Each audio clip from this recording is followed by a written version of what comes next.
We're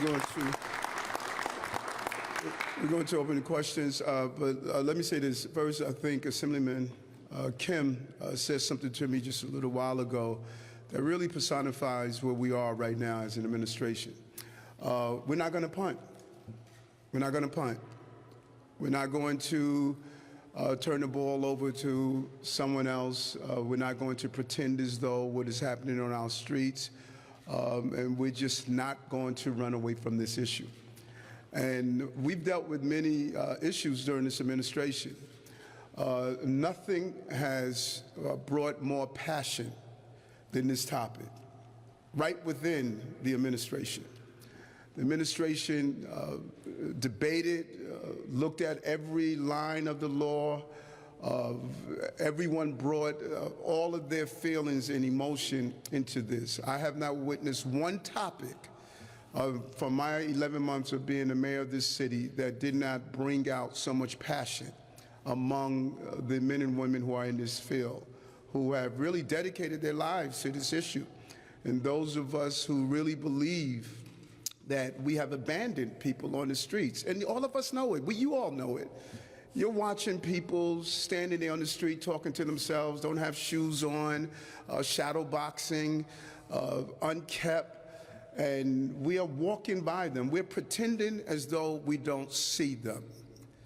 And that first month as the mayor was just so telling to me, sitting in those tents and those encampments, seeing human waste, stale food, dirty clothing, people who are dealing with mental health crises, and then we have the audacity to say that they should live that way?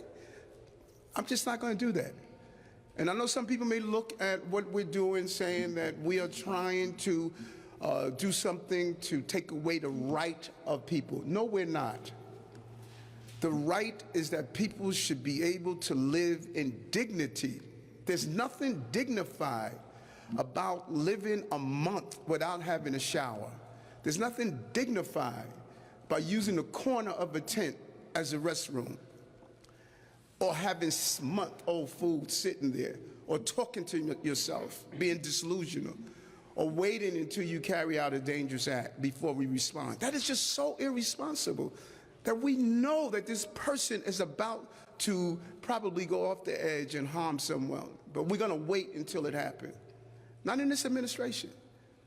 We're going to be more responsive, we're going to be clear, we're going to be compassionate, but we're not punting this issue. We're going to face this issue head on, the way we face so many other issues. We're open to any questions. We have our legal team here. We have those who help us put together this approach, and we will respond to your inquiries. This is not a new law. We are going to properly define and carry out the existing law, and then partner with our partners in Albany to see what we need to correct. Mayor, where are some of these people going to be transported? And have you talked to the state about opening up more psychiatric beds? I know the city still has about 400 plus that are closed. And we need to get them open. During COVID, a lot of our psychiatric beds had to deal with the COVID crisis. The governor has allocated 50 new beds. We are going to find a bed for everyone that needs and come into what we are doing. We will meet that challenge head on. Same thing we said with the asylum seekers, that no one is going to sleep on the streets. We're going to meet the challenge that we are facing head on. And we need to get every one of those beds open. And the governor has been a partner in doing this. She gets this. We see it every day, and we're going to focus on that. Mayor, clarifying your directive, I know that outside of your remarks, you said some of this depends on legislative action, but in terms of the directive now, are you ordering city agencies or outreach teams to begin today removing people from the streets of New York? And if so, how many people are you anticipating?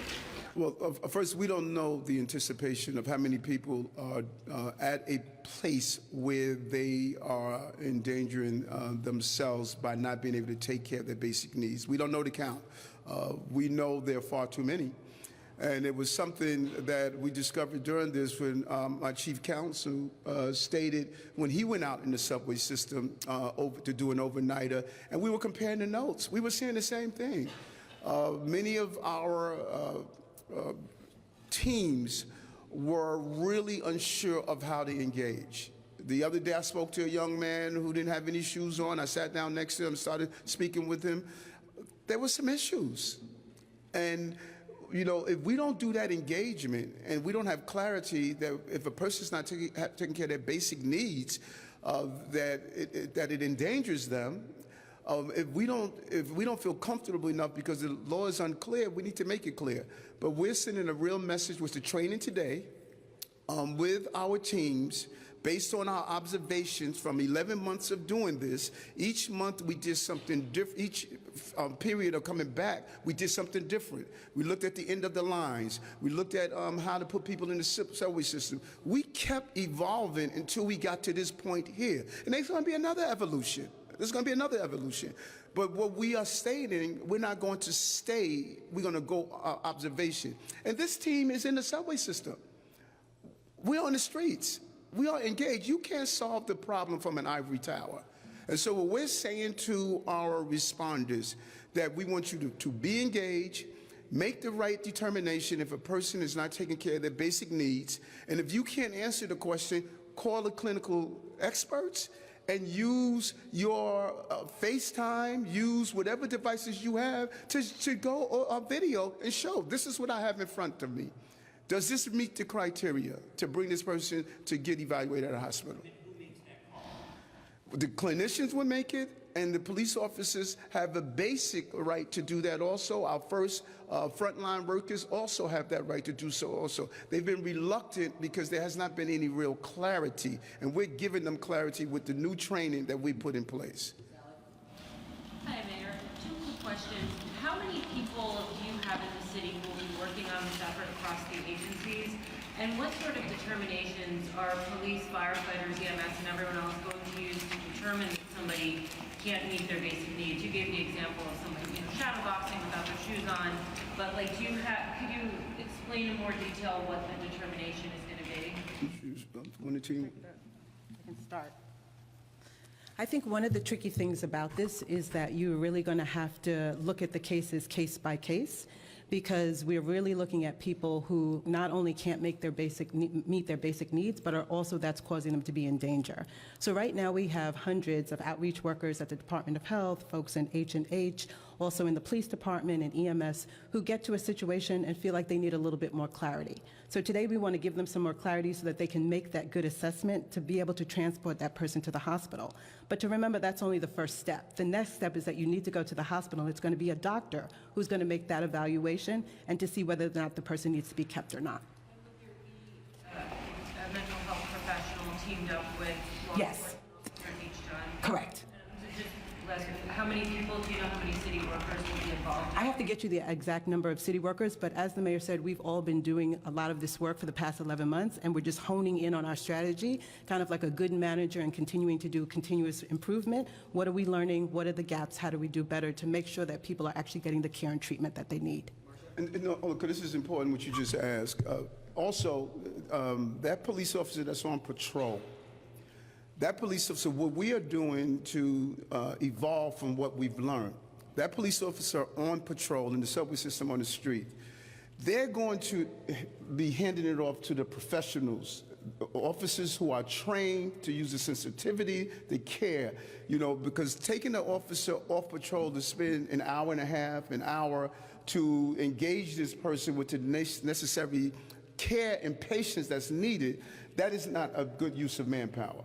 So that officer comes into a condition that needs to be corrected. They're going to hand it off to the team of officers, police officers, who have a deeper training than the surface training that an everyday police officer would work. So it's about the coordination. This is what we learn from what's out there. I don't want an officer, we have a person that's lying on the platform, unkept, clearly is not meeting their basic needs and is endangering themselves.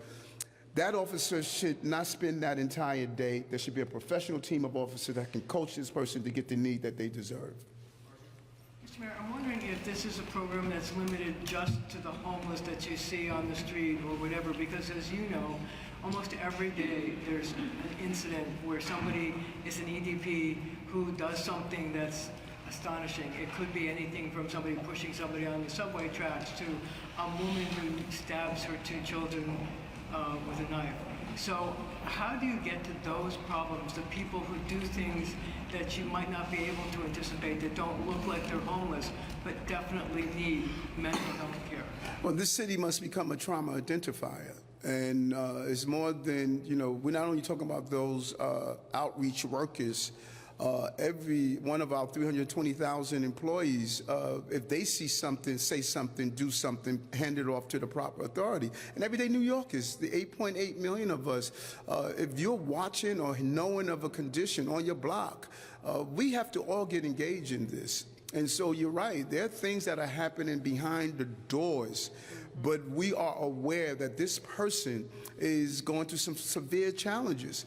We need to be a community and respond as a community to people who are in need. The previous plan was wait until they do something that endangers the life of themselves or others. We're saying no to that plan.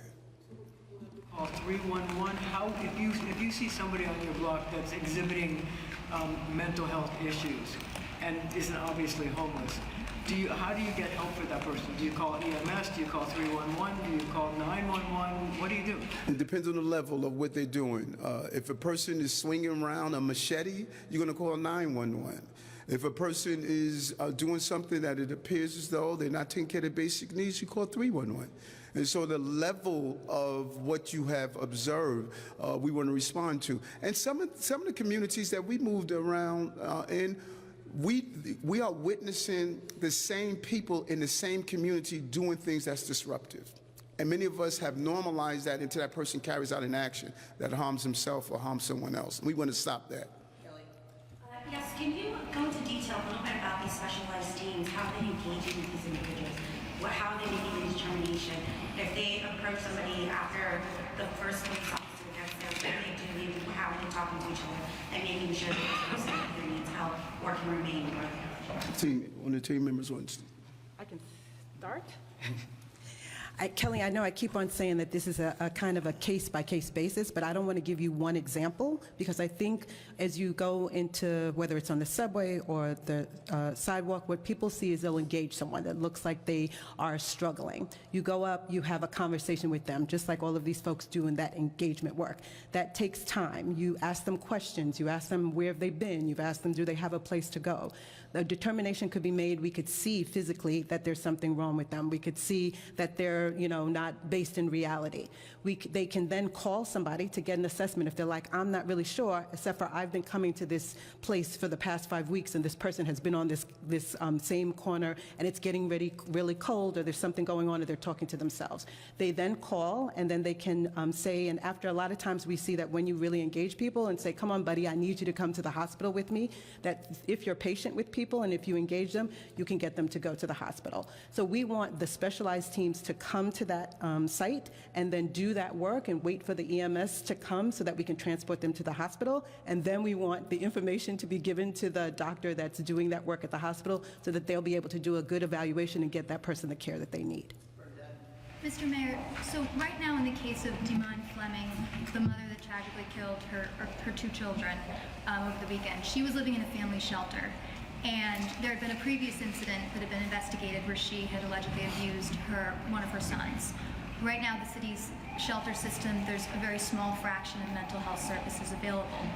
What is the city doing to increase either physicians, clinicians, et cetera, social workers in the shelter system? And also, if this had previously been investigated by ACS, did the system fail? And what is the city doing to correct that now? We can't go into a case that's handled by ACS. By law, we're not allowed to do that. But the goal is to bring the team together. We've had a disjointed team. We will have an outreach worker or a police officer that observes someone that fits the criteria, and they will bring them to the hospital. We'll give them medication for 1 day, put them back into the streets, until we do this recycling, until something happens that they do something that's extremely harmful to themselves or others. We're moving from that. We want handoff to continuous care. We want to do a real evaluation at the hospital, not only what happens after you give them that medication, but how are they doing follow-up services? We have to close that gap. In cases such as, the unfortunate incident where we lost two children, ACS is doing a deep dive into that to find out what happened there. I don't know of a job that's more challenging than what ACS goes through. Some reports come out that, they're trying to take children away from families. Another report comes out that they're not doing enough. That's a tough call, and they're trying to have the right balance, and I commend that entire team for what they're doing. I think those are professionals that are, dealing with the challenges of keeping families together but protecting children, and I think they do a good job every day carrying that out. Hi, Mayor Adams. I wanted to ask you a two-part question. The first is, and it's related to Morgan's original question, but it's about the supportive housing beds for the severely mentally ill. What will and what can the city do to increase that amount of supportive housing in addition to the psychiatric beds? And the second is, there are some issues, I believe, with staffing and mental health providers, psychiatrists, and that also creates a bottleneck. So again, what can and what will the city do to recruit workers or to encourage people to eventually become this?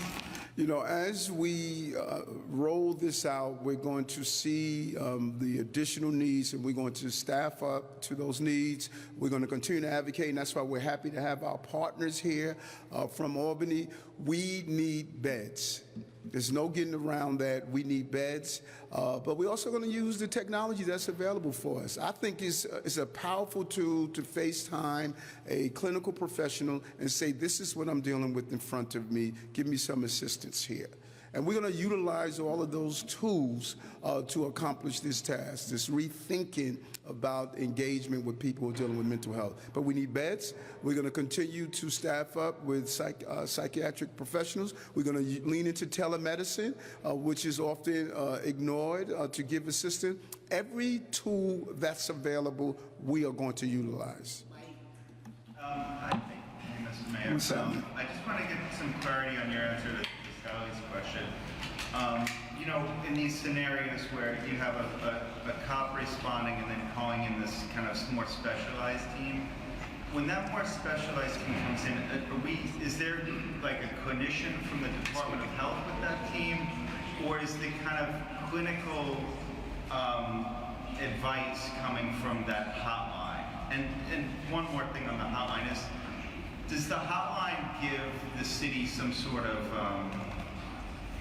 legal spine in this, as far as if there's a challenge to kind of how the thing goes down? Okay, the teams could respond to that, but this stuff is so fluid, and there is not a, just a step-by-step. Well-trained people can make the right technical and common sense calls. And so if a police officer is on the train in an express stop and he looks out the car as the train moves forward and he sees someone laying on the platform, he's going to call. There's no more days of, I'm going to act like I didn't see that. If he's doing routine patrol, when he starts his day, he's going to inspect his entire station. Or if he starts his post, his sector, he's going to drive around his sector. We're now going actively and not just sitting back. That's the most important aspect of this. And so that responding officer, if it's dealing with someone that's violently acting, they're not going to wait for someone to respond. They're going to take action, But all the time we have to talk and give people the compassion they deserve, we're going to give them, with safety being at the top end of the spectrum. So each case is going to come with a different scenario. So we can't give you a one-size-fits-all. We got to train our officers, let them understand the law, understand what powers and authority they have, and utilize the tools we're giving them to execute the plan. Usually in those scenarios, it's going to be police responding, not like a clinician physically there with the Department of Health. No, Brian. Go ahead, Brian. Yeah. Sure. Brian, say your name. Sure. Hi, I'm Brian Stetton. I'm a senior advisor on severe mental illness here at City Hall. Just to clarify, the supportive intervention teams will include a clinician from the Department of Health. The hotline is going to be set up more to provide assistance to an officer who doesn't have that team with them on the scene. So it's for an officer who's executing their own authority to make those judgment calls, to get some professional advice and assistance to get some help. Yeah. One more follow-up, if I can, sorry. Mr. Mayor, when you're talking about discretion, Mr. Mayor, you said, basically, I paraphrase, no more like looking the other way when you see somebody on the platform on the express and what have you. I mean, how do you enforce that? So much of what police do is kind of up to discretion. Like, how do you have somebody kind of looking over their shoulder to say, oh, you're dotting all the I's and crossing all the T's? And combination, number one, it's amazing when I go out on the stations and I talk to the officers, I'm blown away at the lack of clarity. We are clearing up the uncertainty that is attached to what we're asking our workers to do. And that lack of clarity on what they could do and what they can't do, and giving them those additional tools that Brian just stated, being able to get on the phone and call a clinician, being able to use FaceTime to say, this is the condition I am dealing with. It gives one the comfortability they need to carry out their function. And that's the goal that we want to carry out. And historically, as I moved throughout the station, I would go to a station, I was the other day out 14th Street, and there was an outstretch on the platform. And there were 4 officers at that large station. I said, did you guys see this outstretch? So the lack of going in and seeing, we need to recalibrate our thinking. It is not acceptable for people to sleep on the platforms. You have to take some action to correct that condition. That's what we're saying. Correct the conditions. Because when you allow that normality, I think it was 48th Street. We were there the other day. There was this huge encampment as soon as you walked out of the subway station. And that is not what we accepted in the city. I wanted to ask, are you legally able to have someone treated or hospitalized without their consent? Once they're brought to the hospital, don't they need to sign something? That's why I brought my lawyer with me.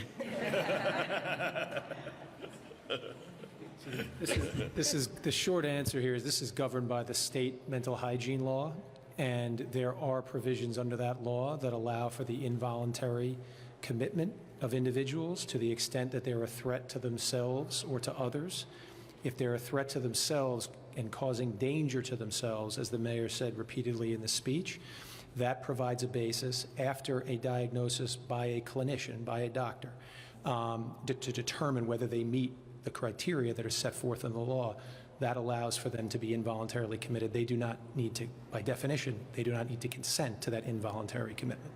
But again, certain conditions have to be met, and that's been laid out in New York State Office of Mental Health guidance, and that's what we're talking about here today.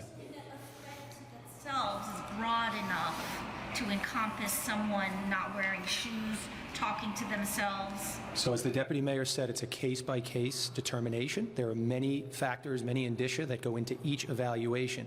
It's not just about one fact in a given case. You have to assess the entire set of facts and circumstances.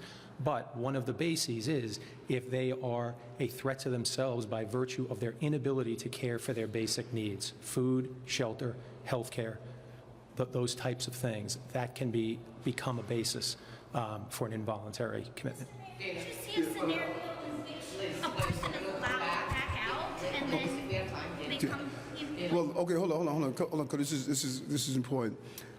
And we want to be clear. We don't want us to walk away from this conference because someone is standing on the train talking to themselves. They're going to be committed, because then we're going to commit us all. So that's not what we're saying. We're saying we're going to an accumulation of factors that is going to make a trained professional determine that this person is in danger to themselves because they can't take care of their basic needs. And it's a case by case. It's a case by case. This is not going out and just because someone don't have shoes on. is not enough to say that all of a sudden they have to be brought inside. That is not what we're saying. We're saying the accumulation of factors are based on the training that people are receiving to make that determination. Now, we may get to a hospital and that person may be released, but this is not what we're doing. We're not going to say we're simply going to release you.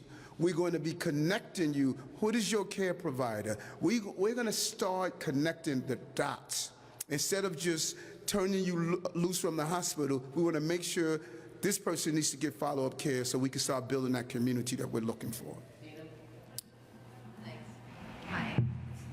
I know this has been touched on a little bit before, but this initiative, its success seems heavily dependent on having adequate psychiatric beds. Do you believe right now that you have adequate psychiatric beds to make this initiative a success? Well, we have beds that are empty. So as long as we have beds that are empty, we need to fill those beds that are empty. And we need to always be calling for more. That's why we have our state partners here. But we have empty beds. And so let's first deal with the empty beds we have so that we can continue to call for the ones that we need. Do you know how many empty beds you have today? Well, the governor gave us 50 more. Do we have the exact count of what's available? It's 50 now. We have 50 now. How are you? Good. Two questions. Yes. When I'm hearing all of these points, and your lawyer touched on the fact that a lot of this is already in place in state law in terms of the criteria to get someone to bring someone involuntarily in. It sounds like we're hearing a lot of stuff that is already there and in place. So again, touching on the point, going forward, what's changing? How is this? I understand you're saying we're going to hold people accountable. We're telling the patrol officers we have specialized officers that are going to come in. So how do we make this work? Why would it be different now? And also circling back to again the issue, from all accounts, the mom in the Bronx with the two kids, there were signs from both people living there saying she was in crisis, and this was not the first time. But they're saying there's zero support for these moms. This dad in Queens, who had his little boy, he's now charged, and his dad. Where is the support for those folks who are also struggling with some type of mental illness? Well, let's peel this back in pieces. First, as we indicated, based on our field observation, and that's what's unique about this administration, we don't just put policies in place. We go into the field and see how is that policy actually enacted. We started out in February of dealing with the encampments and what have you. We evolved to go into the end of the line, subway stations, and bringing in the teams to help us. So this is a continuous evolution. The biggest problem we saw at this version is a lack of clarity. Officers and others are unsure of taking care of your basic needs. They were unsure of that. That's what the training is doing. Now we're going out with a better version on what we put in place already. Now, when we go to the incident that happened with both the two babies, the incident also in Brooklyn, and the incidents we find is that when we say, where is the support? The support is there. But if you live in apartment 4D and you see a mother in 4C that's having problems, share that support. Everyone is saying what his government is doing, and I'm saying to New Yorker, what are we doing? We are well aware of what's happening in our community. We have all these supportive services. We have psychiatrists. We have support if you can't take care of your child. You can drop them off to locations where we will take care of them until you get steady. All of these are in place. But if we don't share this information to the people we come in contact with, then it's never going to be successful. We're going to do our part, but we need everyday New Yorkers. If you see someone in crisis, be a trauma identifier and assist that person of the resources that this city has available. So it's one thing if we didn't have those systems in place, but we do. We have systems in place to help people in need. When we see them, we help them, but we need New Yorkers to help us with this also. Mr. Mayor, I was hoping you could go in a little more detail as to what this assessment is going to look like from the officers or FDNY or EMS. When we talk about that assessment, obviously we can all see that, like you mentioned, the shadow box on the street, but besides those basic assessments, at what point do they deem, for example, if somebody's not that obvious of a detriment, I think, as you might point out a little bit, what are the clinicians going to be looking for? When we say that assessment, what is that assessment going to be? And a couple of weeks ago, you mentioned about new facilities that were going to be going up in the city. I think you mentioned 2 in Manhattan. Can you give us an update as to what is the status of those facilities where I presume these people are going to be taken? Brian? How about Mitch? Mitch, you've done a 958 before. Sure. Probably the one person. Hey, hello everyone. I'm Dr. Mitch Katz. I'm the president and CEO of Health and Hospitals, and I have done 958 removals from the subway. The key issues, and yes, sir. So a 958 is when you are removing somebody because you believe that they can be of harm to themselves or to others, and the can be is very important to understand as part of the law, because you cannot do a thorough mental health assessment when you're in the subway system. You cannot be asking all kinds of personal questions about people's experience of violence or what their thoughts are. The trains are going by when I've done them, these removals before. It's hard to hear. The whole point of the law was to say that in this case, trained clinicians, or in the case of 9.41, which is what the police officers can use, that good city workers who see things, as the mayor says, that are troubling, have the ability to say, you need to come for a full evaluation. Now, when that full evaluation happens, the psychiatrist may conclude, this is not someone with mental illness, this is somebody who is on drugs. Different issue, isn't part of the mental health law. You can't know that on a subway station. Somebody looks and acts psychotically, you can't know whether or not that's because they just, took a hit of fentanyl or whether they have an existing mental illness. Once they go to the emergency room, psychiatric clinicians will observe that person and then make a determination. And if I can, sorry, I just want to add something else that you had said, because I think it's so important. I can't understate how much the myth of the person has to be an eminent suicidal or homicidal has permeated the system, including our own clinicians. And I think that that's why what the mayor has done today is so important, because he's clarifying for everyone from a police officer, a mental health clinician, a psychiatrist working in the hospital, that our best lawyers have looked at the existing guidance and clarified as the deputy mayor says, they're individual determinations, but they do not have to mean that someone is about to kill themselves, kill somebody else. That the terms of the law are much broader. Thank you, sir. Just a quick follow-up, if I could, Mr. Mayor. If I was on the subway and an officer said to me, I'm deeming you as somebody who is incapable, you need an assessment.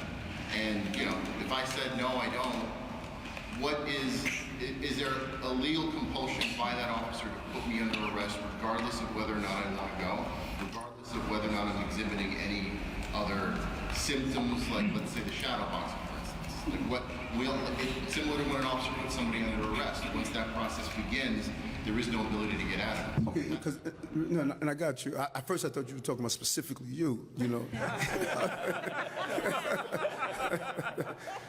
But, and we want to be clear, not wearing shoes, shadow boxing, talking to oneself, that is not the criteria. We need behavior, and you cannot take care of your basic needs. We want to be very clear on that, because we don't want that, we're bringing people to the hospital because they shadow boxing. That is not what we're saying. And each case, as the deputy mayor stated over and over again, is an individual case. We have found that if you spend the necessary time to speak with people and engage them in a real way, we have found they're more likely to take the services. That's what we've found. If we believe that a person is going to carry out, some severe damage to themselves, to others, we're going to use minimum amount of engagement to give them the care that they need. We're not leaving people without the services that they deserve. And if it's determined that they don't, as the doctor stated, then that's a determination. You want to answer it? Just want to add just 2 points related to this, which I meant to add earlier. This mental hygiene law provides for due process for those who are involuntarily committed. It provides for prescribed periods of time for the commitment. There has to be a renewed showing during these prescribed periods of time. It also provides for the opportunity for individuals who are involuntarily committed to petition a court to undo that commitment. So again, this is existing law. There are rights that attach to those who are involuntarily committed. So it's not, Mark, I know this wasn't the suggestion of your question, but it's not just, okay, there's a decision made by a police officer or clinician on a subway platform, and then that's it.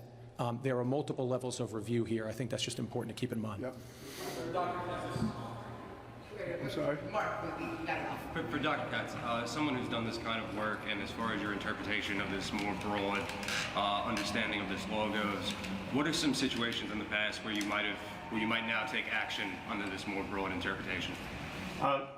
When I've done removals before from the subway, it was because they fit the criteria that the deputy mayor has set. That is, that I could tell as a clinician that they had an existing mental illness and that their behavior was preventing them from meeting their needs. And when they went to the hospital, they were then fully evaluated and cared for. I think the way what the mayor has done, which is so important, is that I think what many people have thought is, well, this person's not hurting themselves at the moment. When I think back to some of the people where I've done removals, they were not attacking anyone. They were not, stabbing themselves. They were people deep in psychosis who were not seeking needed medical care, who were not dressed appropriately for the weather, who were in all ways not caring for themselves. But again, I think the myth has been, well, this person, and I would say that in one of the ones I remember someone calling out, well, this person, they're not hurting anyone. Why are you taking them in? They're not arrested. They're just, because we use the word arrested. These are people being brought to a hospital. But I think the myth has been, well, they're not hurting anyone. They're just sitting, they're rocking on the subway platform, they're just lying out. Why are you bothering this person? And that's what the mayor has, I think, really clarified for all of us. Does this generally apply to street homeless? Because by definition, they cannot meet basic needs. Right. People who are living on our streets, our subway systems, in the lobbies of ATM destinations, on your stoop, it doesn't matter. This is about caring for people who are in need. That we are going to say, we see you, and we're going to give you the services you need and deserve. And even if it's determined after going into the hospital that they don't need that level, we're going to make sure they hand it off to the care. We don't want people slipping through the cracks. So 2 questions. So Yes. How long is the assessment duration is going to be, and how are we going to face, the issues that occur during the assessment period? And the second is, do we have further adjustment on the daily mental health issues that our police officers has been suffering every day, because they're in the front line to dealing with the rising crimes related to the mental health issues? Well, and the doctor could talk about the assessment period, but police officers have many internal counseling services that are available to them. We saw that during 2021 and 2020 when we were dealing with a slew of suicides, and there were already counseling services internally, and they have extended some of them. The police commission has been really focused on that, because you're right, many officers are dealing with vicarious trauma because they deal with many of these experiences, and we want to continue to give them the support they need. Doctor? Yes. On the assessment, it's a multi-stage process, as the Mayor's Council has explained.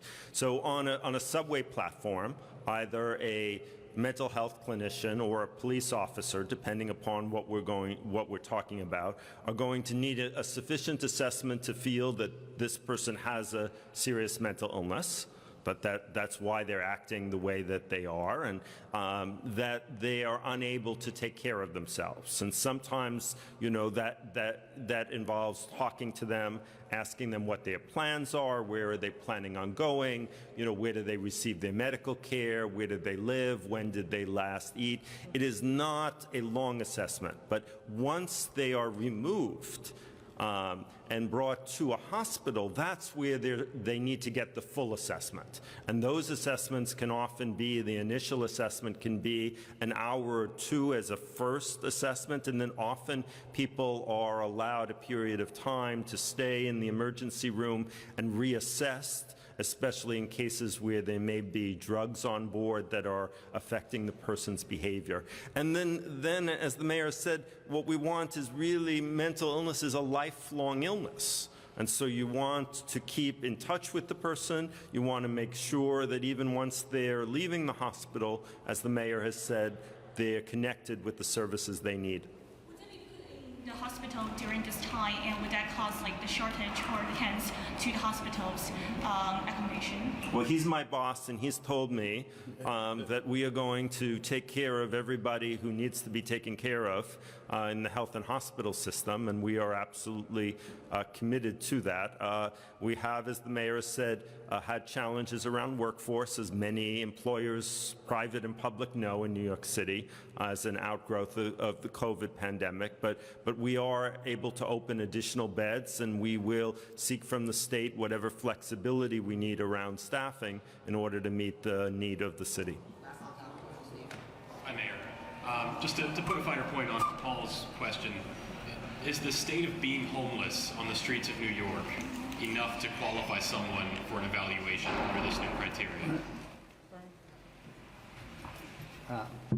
The answer to that is no. It is, as has been stated, the apparent presence of a mental illness and that the person is unable to meet their basic needs, as evidenced by, as was said, a range of factors. So this is certainly not going to be the reason for a sweep of all homeless folks.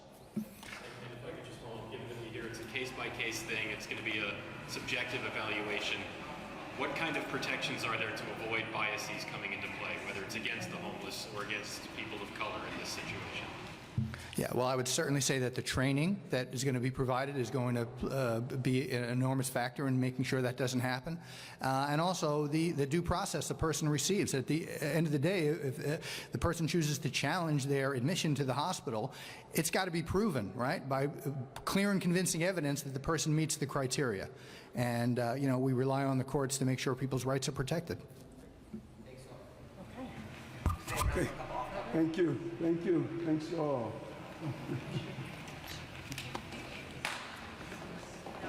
Thank you, Sylvia. Judge Ash. Got it. All right, thank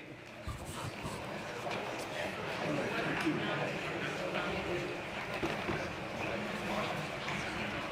You coming off top, sorry. Yeah, one, Mike. No, one. One. What World Cup games are you going to see when you're over in Qatar? I'm not sure. Whichever one is playing. I don't keep up with all the games. I just want to make sure that we could do it right when they come here.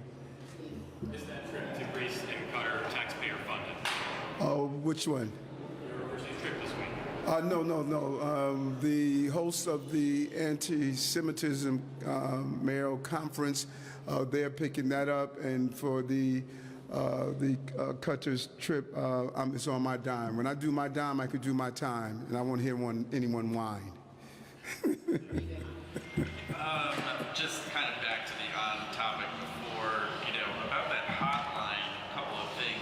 First, how can a mental health professional accurately make an assessment over the phone or over a video chat?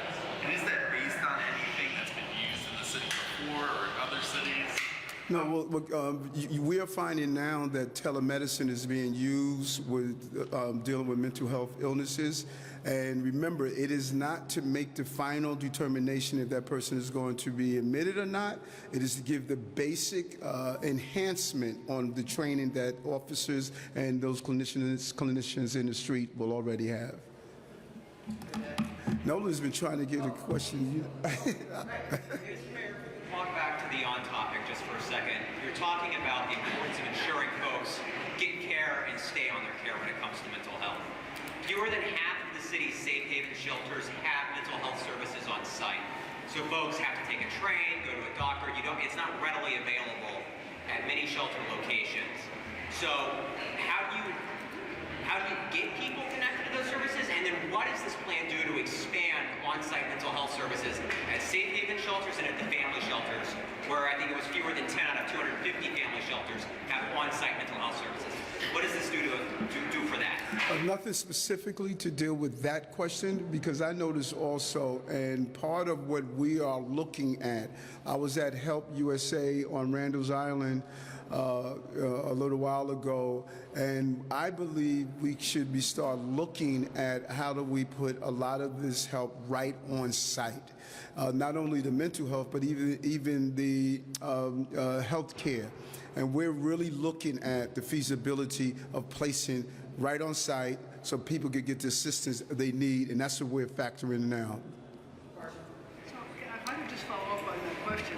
So are you saying that you could look at some shelters, like the one on Rikers Island, that might be able to open up more beds? Because you said before, we need more beds. The state only gave you 50. Obviously, that seems like a drop in the bucket. So are you looking at the possibility that some shelters could open up psych beds and have the services provided there? No, that's not in our plan right now. And we want to encourage private hospitals, because not only did H&H they have beds, but many of our private hospitals, we're going to be meeting with our private hospitals and state that we're going to need help from the private hospitals as well to open psychiatric beds. Good afternoon, Mayor. How are you? I'm well. How are you? Good. Hakeem Jeffries appears poised to take over for Nancy Pelosi as head of Democrats in the House. Can you talk a bit about your working relationship with Hakeem Jeffries? With this new power, does that come an opportunity to get more resources for New York City? Talk to me about what that position for him will be for, getting stuff to Washington. Yeah, well, I think that it really helps to express, probably the quote from one of our greatest philosophers of our time, Biggie Smalls, spread love the Brooklyn way. We got Schumer in the Senate, my good friend Hakeem Jeffries in Congress. We spoke the other day, and I'm just really excited about, these two Brooklyn kids running the largest city in America, and the other is going to be leading his delegation in Washington. We both talked about, this is a great moment for our city. And we look forward, we have a real federal legislative agenda that we put together. We're going to be traveling to Washington, and we will sit down speaking with him and the other delegation as well. We still got it, we still have it asylum and migrant issue. We still, New York sends billions of dollars to Washington, D.C. That, oftentimes we don't get in return. And so we're in a good place as a city, I believe, having Hakeem there.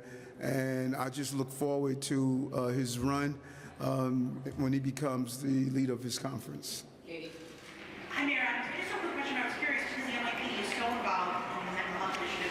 Where's the police commissioner Schultz? Well, right now she's a little under the weather. I spoke to her this morning, and she's a little under the weather. Hi. How are you? So I know that there are hundreds of people on waiting lists for programs for people with serious mental illness, and now everyone is going to be evaluated for individual eligibility. What investments is the city making to make sure that there's that capacity to get people into those mandated programs? And you said on waiting list. I'm sorry. You said waiting list for Community programs for people with serious mental illness. And help me understand when you said waiting list. Like, I'm not understanding. People can't get into these programs that they are mandated to receive through Kendra's Law. So Mhm. now, if everyone's going to be evaluated through Kendra's Law to get these mandated services, Mhm. how is the city going to invest to make sure that there's enough capacity to treat all these people? Yeah, I'm not aware that there are long waiting lists, and I think we need to think differently about our evaluations. As I stated, I was always an advocate since 2017 on using telemedicine. We are so far behind and not using telemedicine. You could do it for not only physical, but you could do it for mental health reasons as well. It allows you to expedite appointments, allow people to do it right from their homes or their offices. We have not used telemedicine enough, and we want to see to expand that. You don't have to only sit inside a doctor's office or a psychiatrist's office to be properly diagnosed and get the support you deserve. Evidence is all the reading that I am seeing is stating that we can utilize telemedicine better, and that's what we want to do in this administration. But I want to look at the backlog that we're having because people need to get in to get the assessments they deserve. You have 2 questions, Athena? Can you talk a little bit about what precisely you hope to learn from being on the ground at the World Cup that you could glean from, getting on the phone or sending an aide at your place? Same thing I learned by being on the ground on our subway system to deal with mental health issues. I'm an on-the-ground person. I mean, I don't know why is that surprising. I go on the ground to observe. I've done that throughout this entire 30 years. You have to be on the ground to see what's going on.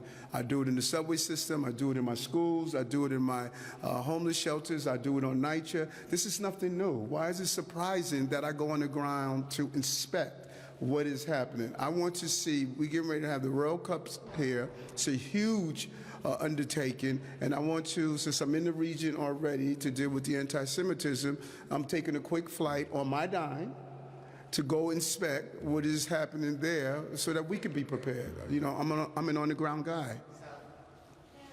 Commissioner was doing an interview, I think yesterday or the day before on New York One, discussing concerns she continues to have with bail laws.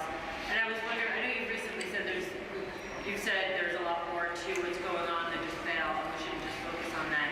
But, she brought it up, session is beginning soon in Albany.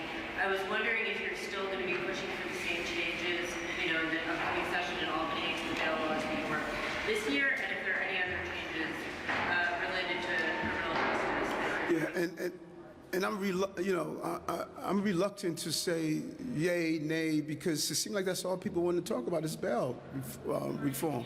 Yes.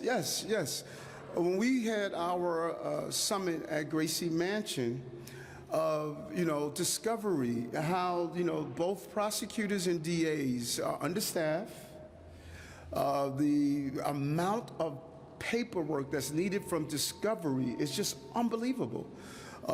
The getting cases through the court system. Justice is meaning that a person that's a victim of a crime is coming to a conclusion if this person committed the crime, and it also means that someone should not be sitting on Rikers Island for 3 years waiting to go to a court system. Justice is not leaving Rikers Island in the morning, waiting 3 hours to see a judge, see the judge for 30 seconds, and then going back. The criminal justice system is broken. And so I know bail reform is a buzz term, but I've been saying this over and over again. The process is broken, and we need to look at the entire process that includes giving judges the discretion with those with imminent threat. So it's a combination. What the commissioner has been pointing out, when you do an analysis of the crimes that we are facing, gun crimes, robberies, burglaries, grand larceny, so many repeated offenders. Some of these guys got open cases. They're repeated offenders, and we have to start keeping dangerous people in jail. What are you going to ask Albany to do related to this come next session? A couple of things we want to look at. I'm going to continue to talk about the imminent threat, give judge discretion. And Albany doesn't have to agree with me, but I have to raise the issues. And understand in Albany, sometimes it takes years to get what you have advocated for. Many of my bills, the bills that I've passed took more than one session. I'm going to continue to advocate for that. I'm going to advocate for funding for prosecutors and the defense attorneys so they can do their job. We need to use technology for information sharing. There's no reason we're still using paper when we could have a centralized system which private firms are doing to share information. We need to look at those repeated offenders. They're just some dangerous people who have made up their minds that they're not going to stop committing crimes. Mayor, what's going on with your application to FEMA and also the state for money for the migrant crisis? Have you submitted the necessary documents to request money from the federal government? Yes, we have, and we're waiting for the money to come in. And we believe, going back to the question that was asked, we believe having someone like a Hakeem Jeffries and Senator Schumer is going to really help us get the resources we need on the city and on the federal and state level. Great, thank you. Huh? How much did you ask them for? A lot. $1 million?